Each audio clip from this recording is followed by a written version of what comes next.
ini, coba-coba pemain itu, apa itu semua utak-atik itu nggak bisa gitu kan. Kan Mengejutkan, Shin Tae-yong dirumorkan bakal gantikan Branko Ivankovic. Benarkah?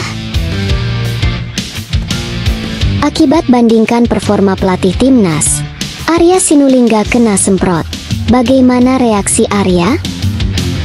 Mes Hilgers hengkang, tapi belum punya klub baru. Bagaimana nasib Hilgers?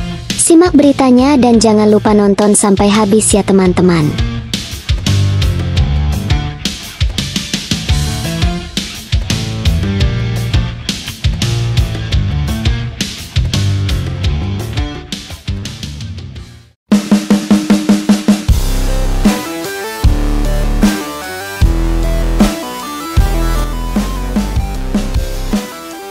Karir Mes Hilgers di FC Twente tampaknya sudah mendekati akhir. Manajemen klub secara terbuka mempersilakan sang bek untuk hengkang di bursa transfer mendatang. Meski kontraknya masih tersisa 1 musim, pihak klub sudah tak ingin menunggu lebih lama. Twente menyebut bahwa Hilgers sendiri sudah memberi sinyal ingin pindah. Tapi sampai sekarang, belum ada satupun klub yang benar-benar menunjukkan minat serius. Sepi, tinggi. Hilgers seperti berada di tengah persimpangan, tapi tanpa arah yang jelas. Situasi makin rumit setelah performanya belakangan dikritik habis-habisan, terutama saat FC Twente kalah telak dari Ajax. Banyak pihak menilai penampilannya jauh dari standar. Bahkan ada mantan pemain klub yang berkomentar keras. Gunakan otakmu di saat yang tepat. Hilgers seperti nggak sadar lagi main bola. Komentar yang pedas, tapi jujur. Karena ekspektasi terhadap Hilgers memang tinggi, apalagi setelah resmi jadi bagian dari timnas Indonesia. Sayangnya, performanya justru menurun ketika sorotan makin besar. Sekarang, Mes Hilgers ada di situasi yang tidak nyaman, ingin pergi, tapi belum ada yang mau datang. Tapi jangan salah, Hilgers masih muda, dan kualitasnya belum habis. Ia cuma butuh tempat yang tepat, suasana baru, dan tantangan yang sesuai. Salah satu opsi menarik bisa jadi datang dari Liga Spanyol. Kompetisi di sana dikenal teknikal, cepat, dan banyak mengandalkan bek-bek yang punya visi bermain. Dengan gaya main Hilgers yang cukup tenang dan punya potensi membaca permainan, mungkin atmosfer sepak bola Spanyol bisa jadi tempat yang pas untuk memulai lembaran baru. Meninggalkan FC Twente mungkin terasa pahit, tapi kadang justru dari momen sulit inilah pemain bisa tumbuh jadi lebih kuat. Jadi, jangan buru-buru menghakimi. Karir Hilgers belum selesai. Ia hanya sedang mencari panggung yang lebih cocok untuk menunjukkan kualitas sebenarnya.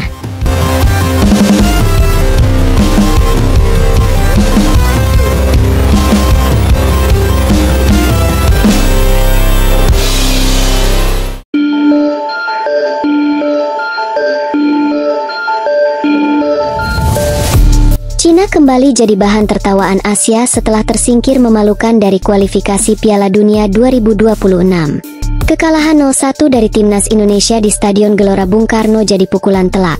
Bukan cuma karena mereka gagal lolos, tapi juga karena digilas oleh tim yang dulunya dianggap enteng.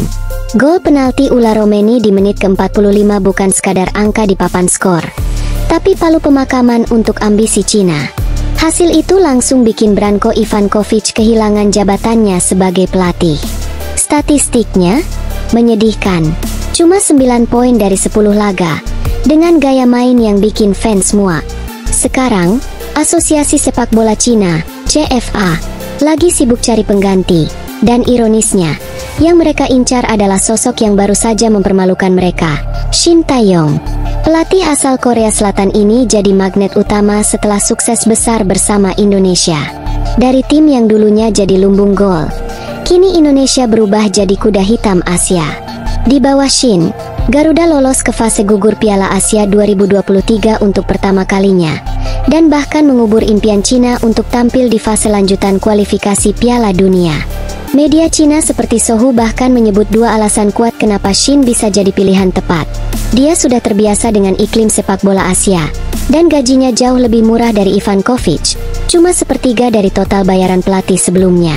Dengan Piala Asia Timur tinggal menghitung hari dan lawan pertama mereka adalah Korea Selatan, CFA harus segera ambil keputusan.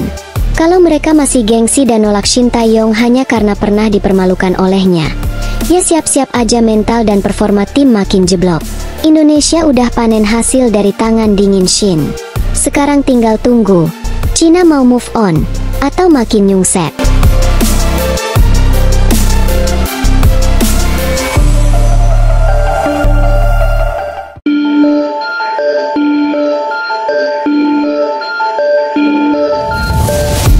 Heboh, Arya Sinulinga sindir Shin Tae-yong usai kekalahan telak dari Jepang.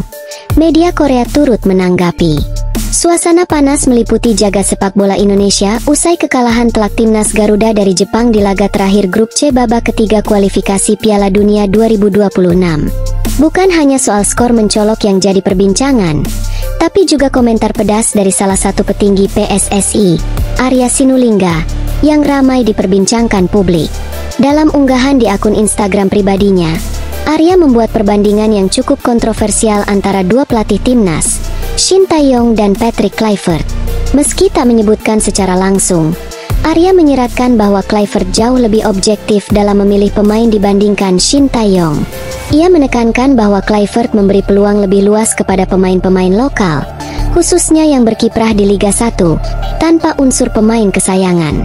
Sudah jelas kualitasnya, memang beda. Pemilihan pemain objektif. Tidak ada pemain kesayangan. Kesempatan besar diberikan kepada pemain-pemain yang bermain di Liga 1. Permainan mengasyikkan sampai akhir pertandingan. Maju terus Garuda Senior, tulis Arya dalam unggahannya. Sontak, pernyataan ini menuai beragam reaksi dari pecinta sepak bola tanah air. Banyak yang menganggap komentar Arya terlalu dini, bahkan terkesan membandingkan secara tidak adil antara dua pelatih dengan gaya dan pendekatan yang berbeda. Tak hanya publik Indonesia yang menyoroti, salah satu media olahraga ternama asal Korea Selatan juga turut mengulas pernyataan tersebut. Dalam artikelnya, media Korea tersebut menyebut bahwa terlalu cepat jika menilai atau membandingkan performa Patrick Kluivert dengan Shin Tae-yong, apalagi hanya berdasarkan satu pertandingan atau pendekatan pemilihan pemain. Mereka menilai setiap pelatih memiliki filosofi dan strategi masing-masing, yang tak bisa diukur dalam waktu singkat. Reaksi keras dari media Korsel ini menunjukkan bahwa nama Shin Tae-yong masih memiliki tempat khusus, khususnya di negara asalnya.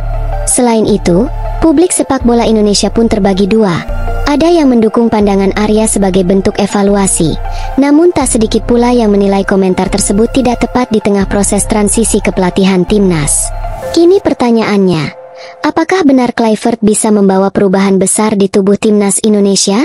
Ataukah kita memang masih terlalu cepat mengambil kesimpulan?